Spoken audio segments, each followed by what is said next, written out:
안녕하세요. 이상큐브입니다. 독일의 메르켈 전 총리가 내전 개입 혐의를 받고 있는 이집트 정부에 퇴임 직전 무기 수출을 승인한 사실이 발각되자 전 정권에서 재무장관을 맡아 EU의 구속력 있는 무기 수출 정책 도입을 내세웠던 슐츠 신임 총리의 진짜 사기꾼이라는 비판이 모아지고 있습니다. 독일은 지난 2011년에 이집트 시민들의 민주화 시위를 무자비하게 진압하고 리비아 내전에 개입한 이집트 정부에 대해 인권을 이유로 이집트에 대한 무기 수출을 중단시켰습니다. 하지만 이러한 금기를 깨고 독일의 메르켈 전 총리는 퇴임 직전에 이집트에 대한 무기 수출을 승인한 것입니다. 숄츠 총리가 이끄는 독일의 새로운 정부는 추진해야 할 기본 정책 중 하나로 구속력 있는 무기 수출 정책의 EU 도입을 꼽고 있으나 프랑스는 EU 회원국별 독자적인 정책과 기준에 따른 무기 수출 권리를 주장하며 무기 수출에 적극적인 프랑스와 충돌하고 있습니다. 프랑스 국방부 관계자는 EU 차원에서 무기 수출 정책을 통합하려 하면 큰 어려움을 겪을 것이라고 말했고 EU의 설립 합의문에도 해외 무기 수출 결정은 국가의 특권임을 명기하고 있다라고 덧붙였습니다. 일반적인 EU 회원국들의 무기 수출 정책보다 엄격한 기준을 적용하는 독일의 이념을 EU에 적용하여 일방적으로 밀어붙이지 말라고 프랑스는 말하고 있지만 메르켈 총리가 이끄는 전 정권이 퇴임 직전에 약 50억 유로의 무기 수출을 승인한 사실이 드러나 EU 내에서는 큰 이슈가 되고 있습니다. 이 계약에는 예멘 내전과 리비아 내전 개입 혐의를 받고 있는 이집트로의 무기 수출이 포함되어 있으며 이집트로의 무기 수출에는 메코 A200 프리깃 세척과 IRIS-T SLS 방공 시스템 16기 등이 포함되어 있습니다.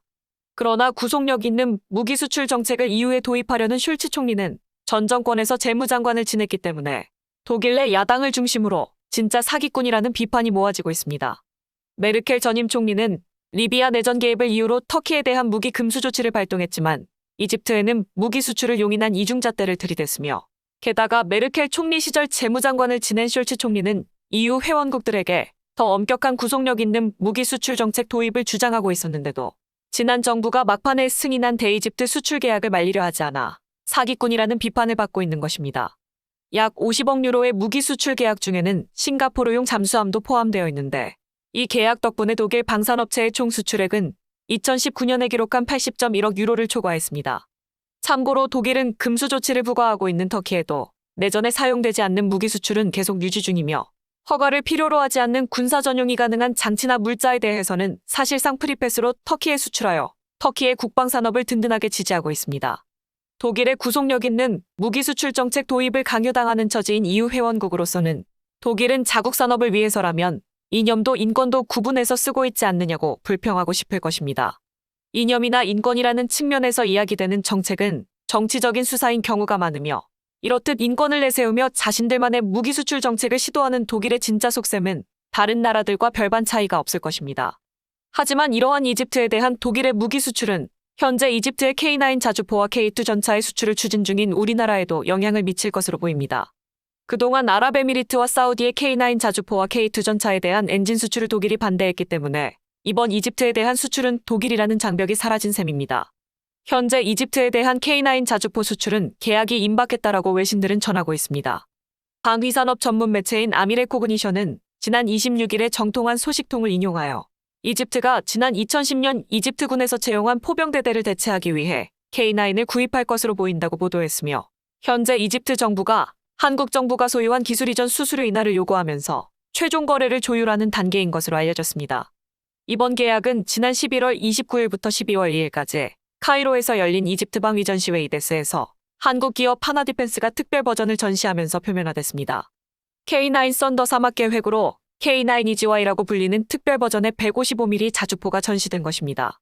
하나디펜스는 2017년부터 K9 자주포의 판매를 위해 이집트와 협상 중이었습니다.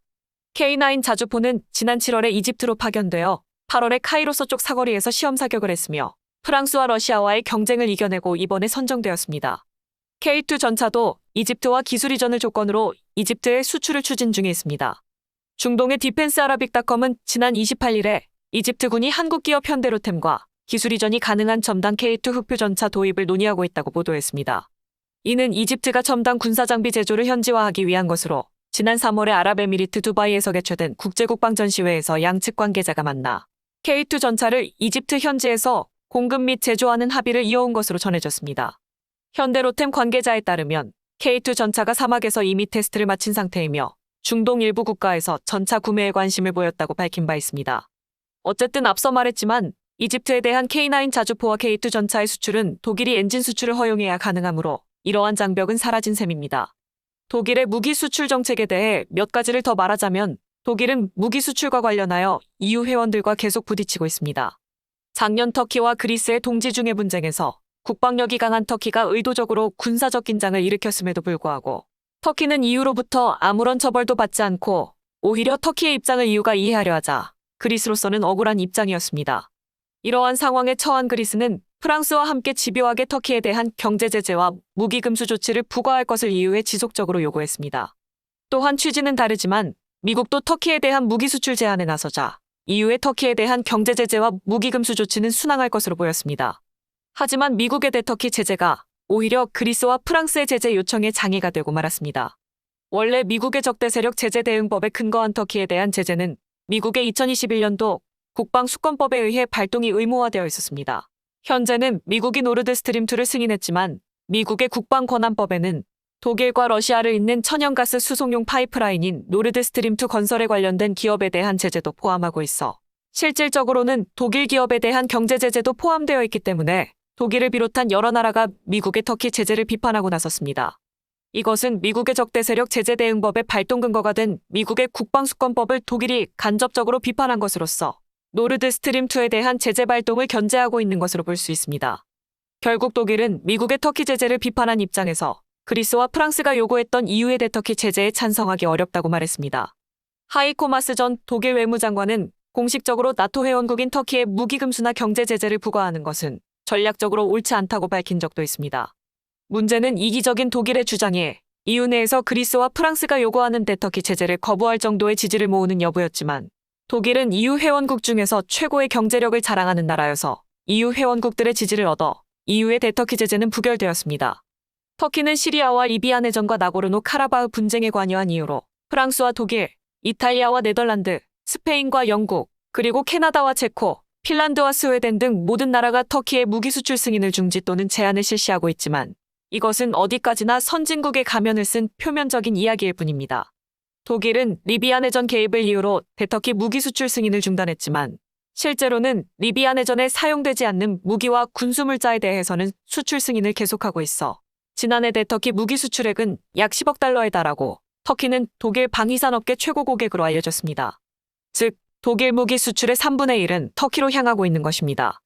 특히 더 중요한 것은 정부의 허가가 필요 없는 전용 가능한 장비품과 물자까지 포함하면 독일의 대터키 수출액은 80억 달러가 넘는다고 중동계 언론은 지적하고 있습니다. 게다가 나고르노 카라바흐 분쟁에서 격추된 터키산 무인 항공기에서는 스위스와 캐나다 및 네덜란드와 체코 등의 나라로부터 수입한 부품이 다수 발견되었으며 독일 이외에도 정부의 허가가 필요 없는 군사 전용이 가능한 장비나 물자의 상당수를 터키에 수출하고 있는 나라가 다수 존재하고 있기 때문에 터키의 무기 금수와 경제 제재를 부과하면 자국 경제에 영향을 미쳐 터키의 제재에 반대하는 EU 회원국들이 많았습니다. 결국 EU와 독일은 겉으로는 인권과 정의를 외치고 있지만 속으로는 자신들의 이익에 부합하면 무엇이든 하는 다른 나라들과 별반 다르지 않습니다. 이상 마치겠습니다. 시청해주셔서 고맙습니다. 이상큐브였습니다.